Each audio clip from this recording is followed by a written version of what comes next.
our second daughter, she uh, ended up getting addicted to meth. Meth is an ugly drug. I've learned one thing: drugs are no respecter of families. Yeah. But she went through a very difficult time. We did too, and it really does challenge you. It challenges your marriage because we're always thinking there's somebody has to be. I didn't do something right. She didn't do something right. Somebody didn't do something. You're listening to the Favorite Marriage Podcast, a place where you and your spouse can experience God's favor on your forever. Join us as we explore relevant topics and provide practical tools for your marriage toolbox. Enjoy this week's episode of The Favorite Marriage. Well, hey, friends, it's great to have you back for another episode of the Favorite Marriage Podcast. We are your hosts, Monty and Jeannine Mora, and we're excited because this podcast is all about helping married couples put tools into their marriage toolbox. Today, we're going to be talking about a pretty cool subject that I'm excited to talk about with our guest today, how to have a winning marriage, and help us give a warm introduction to our guest today, Alan and Anna Patterson. Thank you guys for being here today. Thank you for having us. Yeah. Appreciate it. Yeah. How to have a winning marriage, win at marriage is so powerful. Yes. And so thank you for being here today. We appreciate you guys taking the time. Yeah, this has been a long time in the making. Yeah, we've had a couple of cancels, but you're finally here, and thank you for making the time for the Favorite Marriage. Thank you for having us. It's our pleasure. Yeah. Privileged to be here and just be able to impart. Yeah. What are some common challenges that you've seen, like maybe even today in our world today, that is so pervasive in couples that you see? For me, I think a lot of it is that for some reason, we know that when you come into marriage, it's a commitment, it's a to become one, and, you have this life that you're committing to together. But there's such a different perception of self still in that, in the marriage. Yeah. I think that one of the things that we see a lot of is just that individualism that's not looking at it as a team. Like we're whatever we're working through together, and getting that will further both of us or further our team, our kids, or whatever. Yeah. But a real sense of just selfish. I don't know what else to call it. So true. Just like I'm not happy with this. I'm not happy. I want this, and I'm not getting what I need from this. Or just a real focus on me as a person instead of us as a team. Sure. Yeah. Thing that I notice the most is injuries, emotional injuries. So, going back to this sport analogy, you can be an all-star player, but you get an injury, you're not the same player on the field. Right. So it doesn't matter whether you're Tom Brady or you're Michael Jordan, whoever. If you're hurt and you're on the field, you end up hurting the team because you can't play to your full potential. Mm-hmm. And what I've noticed in helping people to get a winning marriage is you can teach about how to have date nights and how to communicate and how to have intimacy. I can teach them all of the right things. But so many couples have what I call emotional injuries. And those injuries are what hinders them actually implementing what I call the winning plays. Hey, this is a winning play. This thing moves us to the goal line all the time. But what happens is, like, if anyone's ever has an injury, so my wife, let's say that she's got a bad bruise on her elbow or something, maybe she's got a fracture, and I bump it. Yeah. Right there. Like, ow.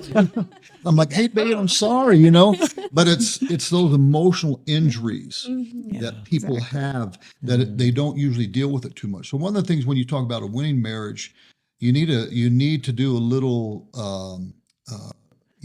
what would you call it? Just taking a look. Where are my hurts at? Mm-hmm. It can be from past relationships. Yeah. And it could be from something, the way you were raised.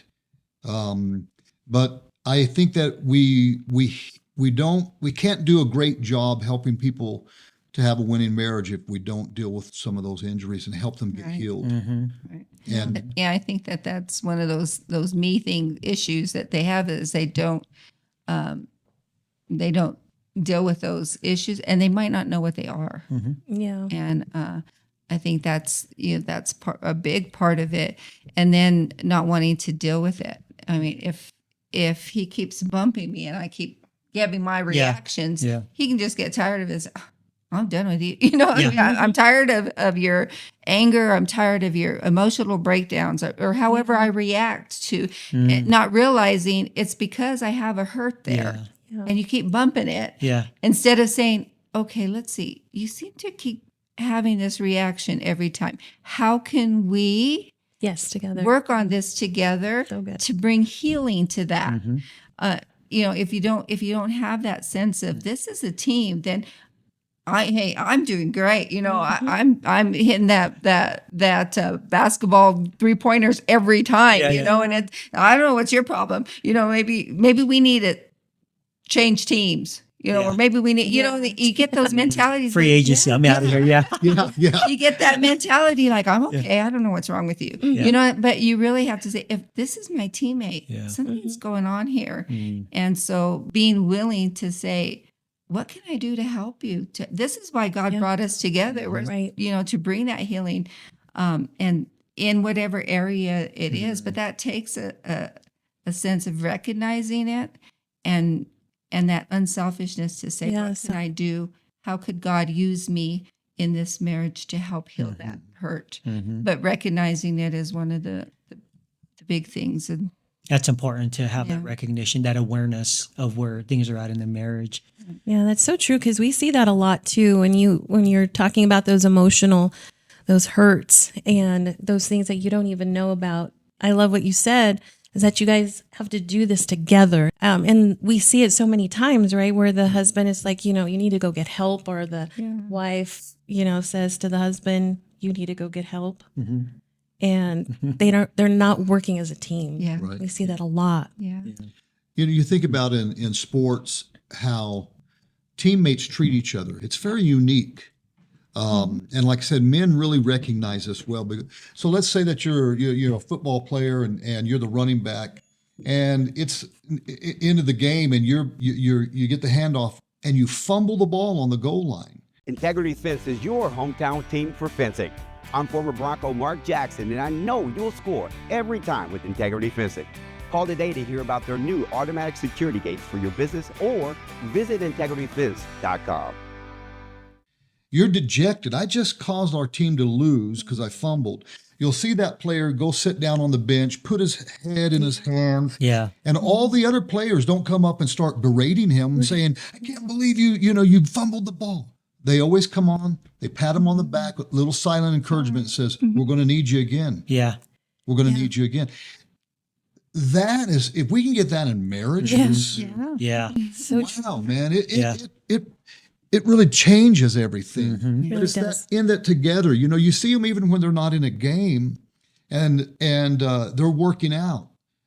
You don't have everyone. They're working out together. There's one guy spotting another as he's bench pressing, and that's what we need to get to. We need to get to a place in our marriage where we go, yeah, I'm having a bad week, man. I've taken it on the chin at work, and she's going to be like, oh, don't you worry. Yeah. She's going to encourage me. Same here. We just encourage each other, because it's okay to have a fumble. It's okay to make a mistake, but it's how we react to that. Sure. That's the key. Getting back up and getting in the game and realizing it's just, one game doesn't make a whole season. Just you got to keep going, because God created you to win. And that's the thing. God created us. We're made in His image with His purpose to be fruitful and to multiply. That's winning. Yeah. And so that's what we're created. It's in us to do that. Yeah. What robs us of is, like I said, that inability to say, let me work together. And it's not just about me. It's about us together. And I just love the way that Jesus, the Bible likens our relationship in marriage as him to Jesus, because that's what we do with each other. We like our relationship with the Lord. He doesn't just say, "Oh, you're out. I'm done with you." Yeah. He doesn't. He's Yeah. so gracious and so forgiving, so loving, and he knows that he is bringing us from glory to glory, right? Yeah. And so in our relationship, that's the way we need to be with each other. Yeah. Like we're going from glory to glory together. I'm here to show you that same love, to show you that same grace, that mercy, because it's helping both, and vice versa, because it's helping us to grow. And when we're growing together, we're winning. Yeah, for sure. Amen. And fumbling that one fumble does not define you as well. no, You know what I mean? Some couples, they go through these tough times and they fumble the ball. And like you said, they go to the bench and dejected. No, that doesn't define you. It's the totality of your game, your marriage game, Yeah. And, but I love that idea. I want to kind of, as we kind of wrap up today's time together, I want to take a left turn and talk about pastors and leaders, pastors in church, leaders in church, and maybe just leaders in society. And you brought that, and I'm asking this question because you had brought this up when you challenged us at the Kingdom Impact Conference last weekend, where we were sitting together in the breakout session, and you asked us as pastors and leaders, how do we keep our marriages healthy? And so I want you to share with our audience today with some of the stuff you shared with us, because I think it's so important that, especially for pastors in ministry, pastors' wives in ministry, and leaders in ministry, we tend to sometimes neglect the family at the expense of ministry. So what have you guys done to really safeguard your marriage throughout the years, and how can you help some pastors and leaders out there that might be listening today, Alan? Yeah, this is something that really the Lord put upon me very strongly because we got married young, 17, became a father at 18, and pastored our first church at 22. And as I was watching in the ministry, one of the things that I noticed was how a lot of leaders, whether it's as a pastor or in ministry in a church or even in business, that especially men are very driven to accomplish things. And we usually say, I'm doing this for somebody. Yeah. I'm doing this for God. I'm doing this for my family. I'm doing this for my children. And so we take all of our time and we give it to some work because we're doing it for somebody. And we then, by doing that, it gives us this feeling of identity and acceptance and significance. Look what I've accomplished. Look what I'm doing. Y'all should all be proud of me, because I've done this really for you. No, we do it for ourselves and them, of course, but I think more ourselves. It's just the nature of human. But one of the things I learned early on was, once again, having a close relationship with the Lord where you can listen to him. And he really spoke to me, and he said, being a pastor is a ministry. The word ministry means to serve. You're serving people in the church. That's a ministry. But before I called you to be a pastor, I called you to be a husband. And I've called you to serve her. That's a ministry. Husbandry is a ministry. Then he said, then I called you to be a father. That is a ministry. Then I called you to be a pastor. And what he said, you must prioritize. First things are first. First, I called you to be the husband of this woman. Second, I called you to be a father to your children. Third, I've called you to be. If you fail in here or you neglect this, it's going to hinder your other callings. Mm-hmm. So it made me back then realize, you know what, I don't want to just get so caught up in accomplishing things that I do it at the expense of my family. Mm. So, we live in a time where the truth of the matter is the greatest, what you'd call thing of value is no longer money, it's time. And my time that I give to those that I love will determine how I serve them. So we had to set time aside weekly, just like I have a time to go to church, I have a time to go to work. We have specific time that we knew if we didn't set that aside, that all the daily things of life would always suck all that time. Mm-hmm. We did the same thing with the kids, and we set time aside. So one of the things we always say is, Have fun together. Yeah. Yeah, have fun together. It's important to guard that.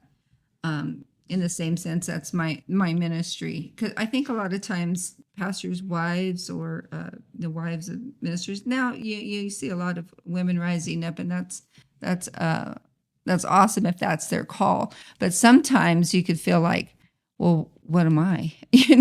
I remember saying once a while back, oh, I'm just the pastor's wife. And she's like, never say you're just the pastor. Right. Yeah. Just, it's like so diminishing, but I think that once you realize my first call is to be a wife. And so in that, there's a lot of things that a blessing that flows just from that relationship. If we are both just giving that and that's our first ministry, wow, there's a tremendous fulfillment in that, in anything that we do.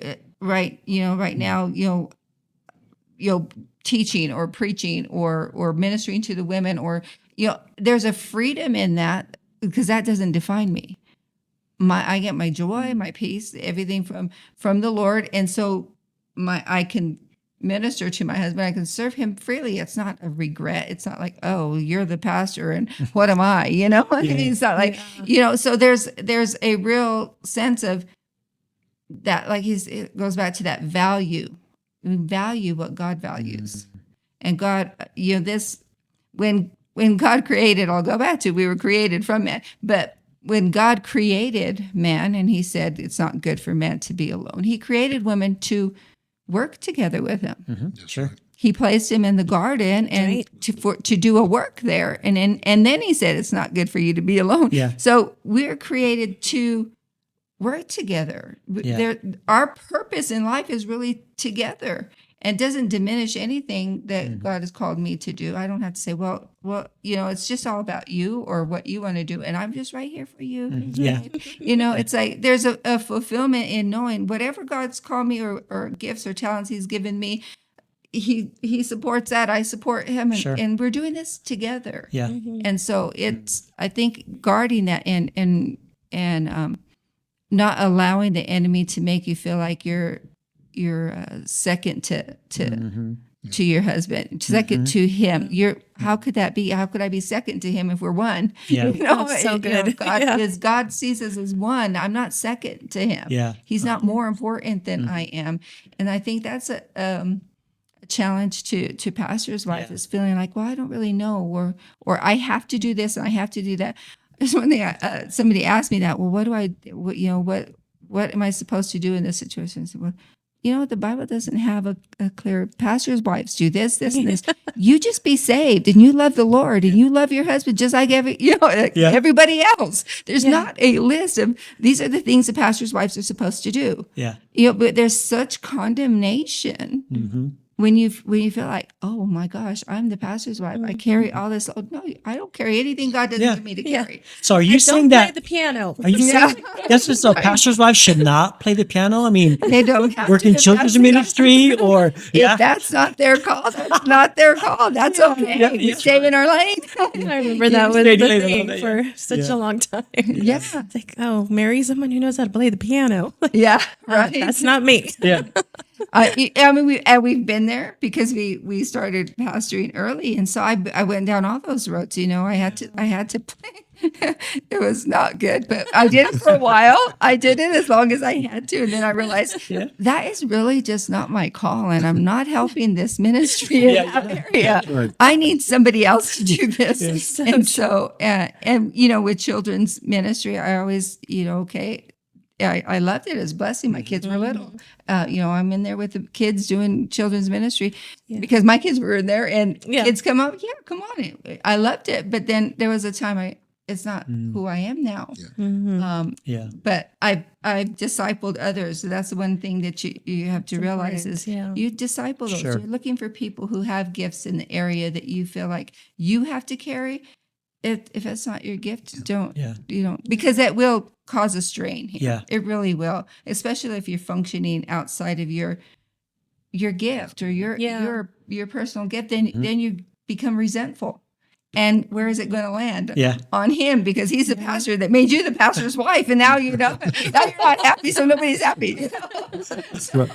Speaking of gifts and talents, you're gifted in writing, and you have authored 2 books. Can you tell us a little bit about those books? Yeah.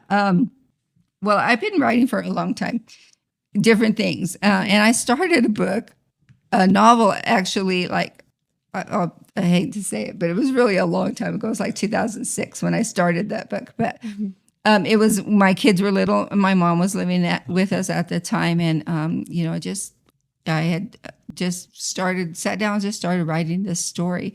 I put it away for a long time because we write things like Winning Marriage and, other marriage curriculum and children's church curriculum. And so I've been writing a lot of different things.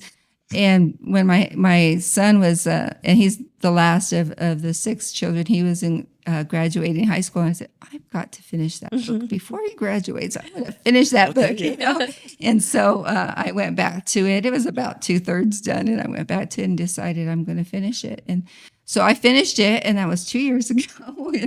And then God's just been, I've got many prophetic words about seeing books and you writing books. And I'm like, yeah, that really resonates with me. I love to write, but where do I find time for that? I don't. So it was always something that was on the back corner. And God really spoke to me because it is something I feel like He's given me. And I, like I said, received so many prophetic words on that. But I've always said, God, I'll do that when when I'm feeling better. I had gone through some physical things, or when my kids are, not going through this, or when the church gets to this. Yeah.